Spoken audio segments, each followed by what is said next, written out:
G'day.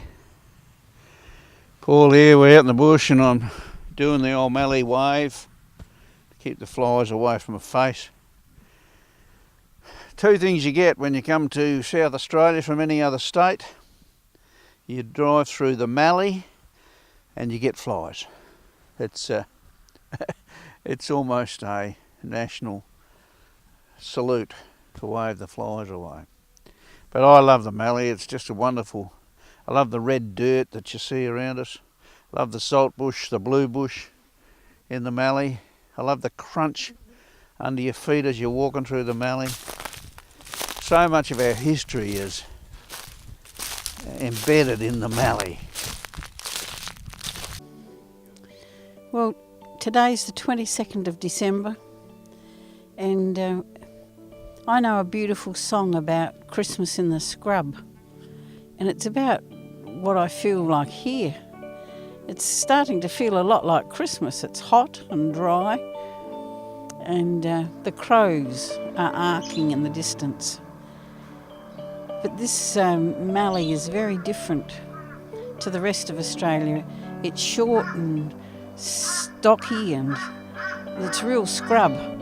It's made of something of real tenacity because it hangs in during the dry. It has a bit of a hardness, but it has this lovely understory of saltbush, which is really soft and blue, but still spiky.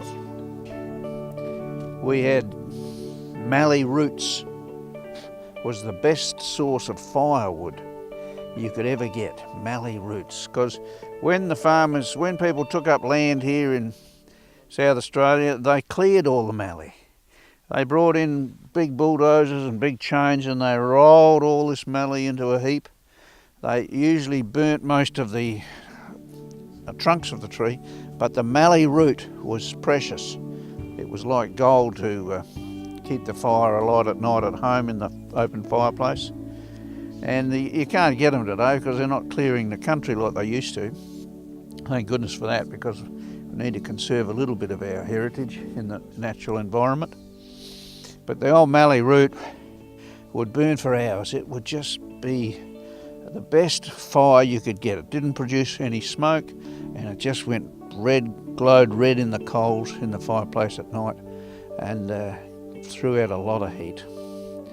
So the Mallee is embedded in our psyche, it's embedded in our history, and every time we drive down the Mallee Highway, which is what we're doing today, I just want to stop and get a feel of the Mallee. So this is the Mallee. It has its own ecology, it's got its own snakes, it's got its own bird life. Always you can hear a crow in the distance, but a wonderful part of our nation. And Johnny Williamson had a wonderful song called Mallee Boy. He wrote a song about Mallee Boy because he grew up in the Mallee as well, as did many of us. So the Mallee has lots of memories for me. My first few years I grew up in the Mallee, and so when I travel back to see where I used to live, it's in the Mallee. But right here today, it's Paul and I in the bush with nobody else but the flies. But they're not too bad.